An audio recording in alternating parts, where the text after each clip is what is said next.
Assalamualaikum warahmatullahi wabarakatuh. Selamat pagi anak-anak. Apa kabar kalian semua?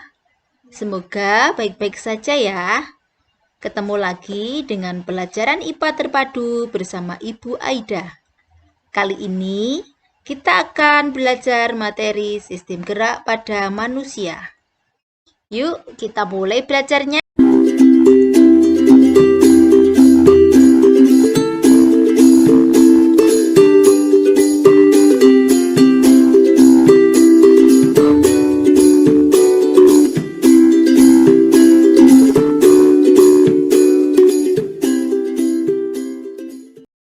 Rangka tubuh manusia.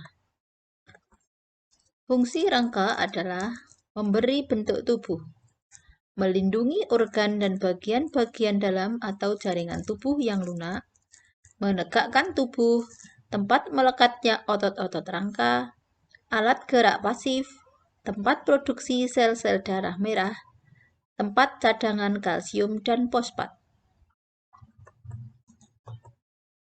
Bentuk-bentuk tulang. Tulang pipa. Ciri-ciri tulang pipa adalah panjang, berongga, bentuknya seperti pipa atau tabung. Contoh tulang pipa adalah tulang paha. Bentuk tulang yang kedua yaitu tulang pipih. Ciri dari tulang pipih adalah bentuknya pipih atau gepeng, seperti lempeng. Contohnya adalah tulang pembentuk kepala. Bentuk tulang yang ketiga yaitu tulang pendek. Ciri-ciri tulang pendek, cirinya adalah pendek, berbentuk kubus atau tidak beraturan. Contohnya adalah ruas-ruas tulang belakang. Jenis-jenis tulang. Ada tulang rawan atau kartilago dan tulang keras, osteon. Tulang rawan atau kartilago ada 3, yaitu tulang rawan elastis, tulang rawan fibrosa, dan tulang rawan hialin. Sedangkan tulang keras atau osteon terdiri atas tulang kompak dan tulang spon. Tulang rawan elastis bersifat lentur. Matrik mengandung serat elastis yang bercabang-cabang, terletak pada epigotis dan bagian luar telinga. Tulang rawan fibrosa bersifat kurang lentur, matrik mengandung serat kolagen tidak teratur, terletak pada antar ruang tulas belakang. Tulang rawan hialin. Bentuk tulang rawan terbanyak, mempunyai matrik homogen, halus dan transparan, terletak pada cincin trakea, cuping hidung, persendian, serta antara tulang rusuk dan tulang dada. Tulang penyusun rangka tubuh. Tulang kepala,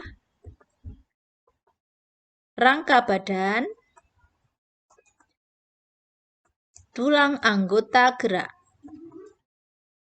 Tulang penyusun kepala.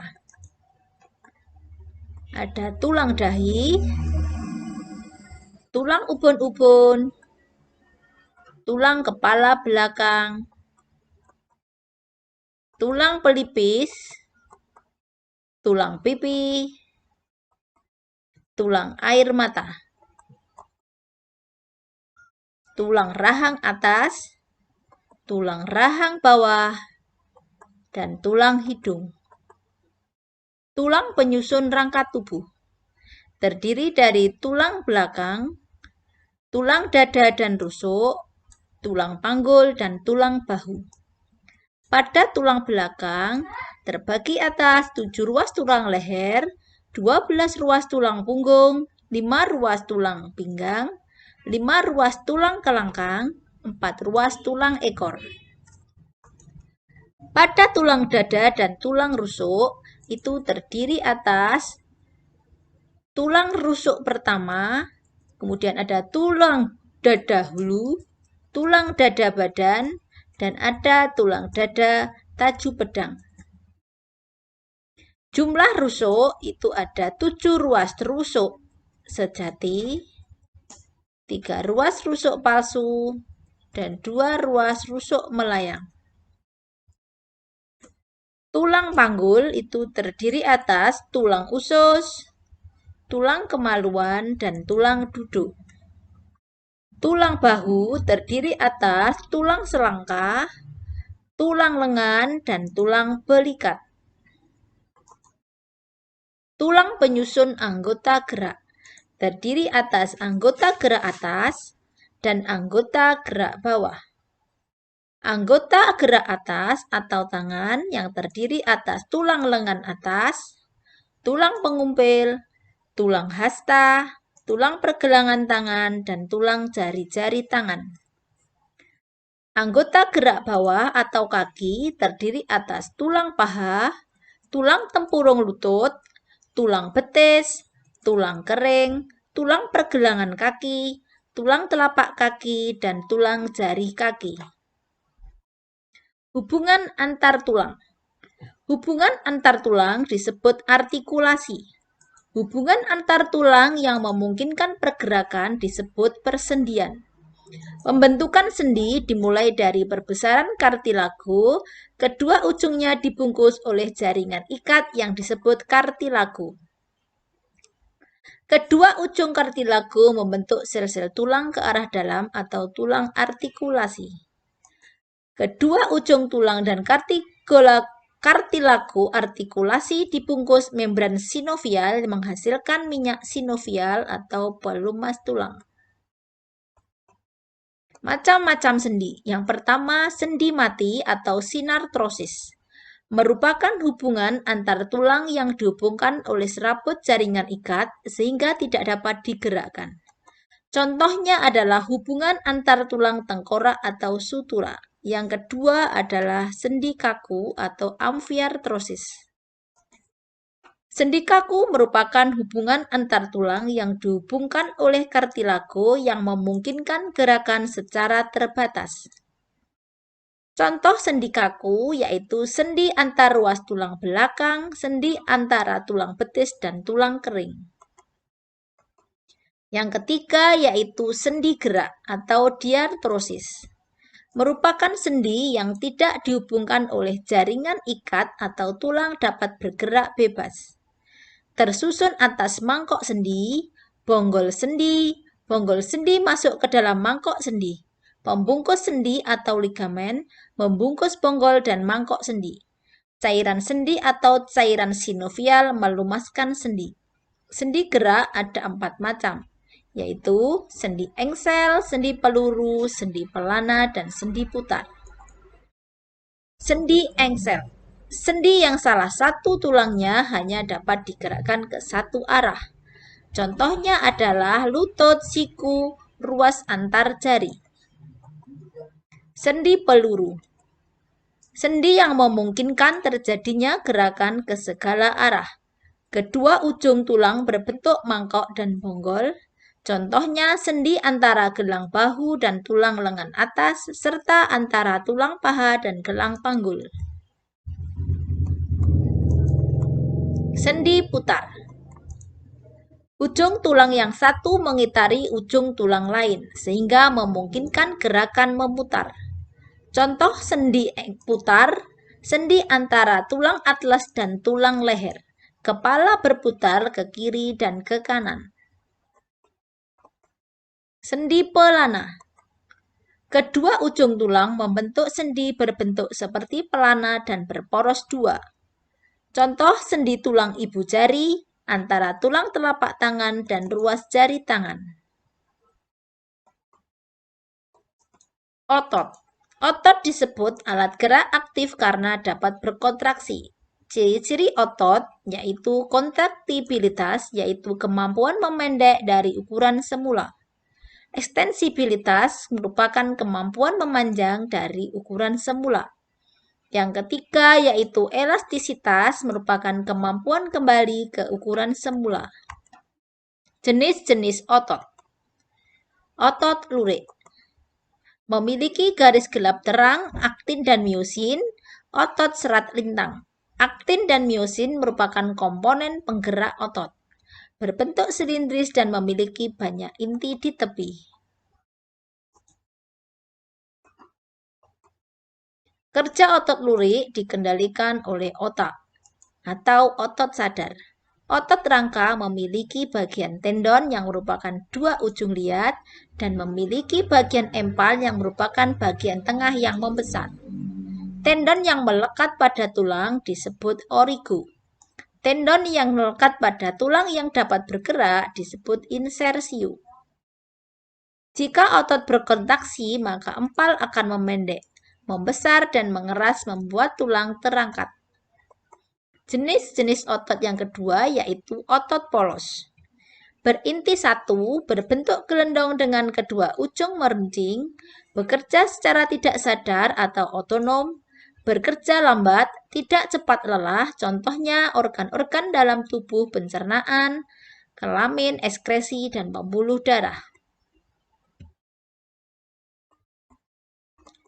Yang ketiga, otot jantung. Berinti banyak di tengah, terletak di jantung, berbentuk serabut lurik bercabang, bekerja secara otonom. Sifat kerja otot. Yang pertama, antagonis. Kerja dua otot yang berlawanan, kontraksi dan relaksasi. Misalnya adalah gerak fleksi dan ekstensi ketika membengkokkan dan meluruskan tangan. Contohnya pada sendi, siku, dan lutut.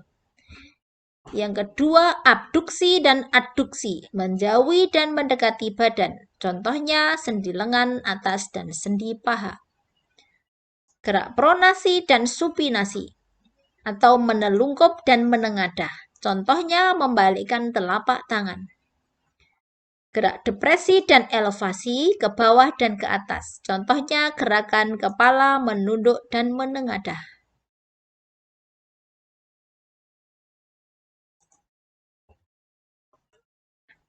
Dua kerja otot sinergis, yaitu kerja dua otot yang saling bekerja sama. Contohnya otot pronator teres dan pronator quadratus yang menimbulkan gerakan menelungkup dan menengadah pada telapak tangan.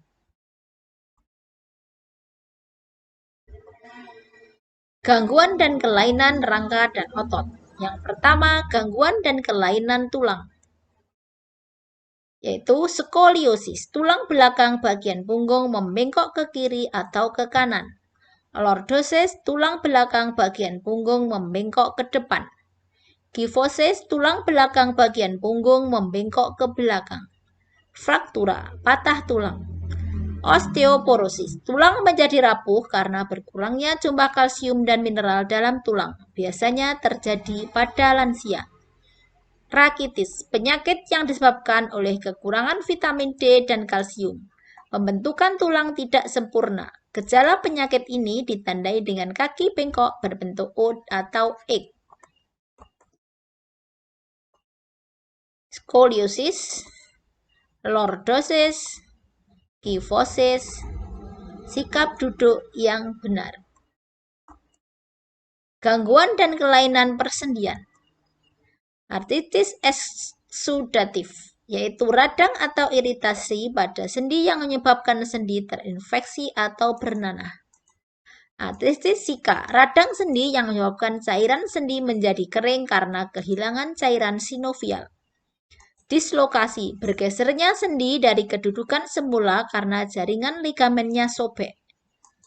Keempat, terkilir, tertariknya ligamen ke posisi yang tidak sesuai tetapi sendi tidak bergeser. 5. Ankilosis, persendian seolah-olah menyatu sehingga tidak dapat digerakkan. Gangguan dan kelainan otot. Atrofi, otot mereduksi atau mengecil sehingga tidak kuat untuk melakukan gerakan. Hipertrofi, otot membesar. Kram, kejang otot yang disebabkan oleh cuaca dingin atau aktivitas otot terlalu berat. Tetanus, penyakit yang disebabkan oleh Clostridium tetani. Gejalanya otot terus-menerus berkontraksi. Mistenia gravis, otot melemah secara bertahap sehingga menyebabkan kelumpuhan bahkan kematian.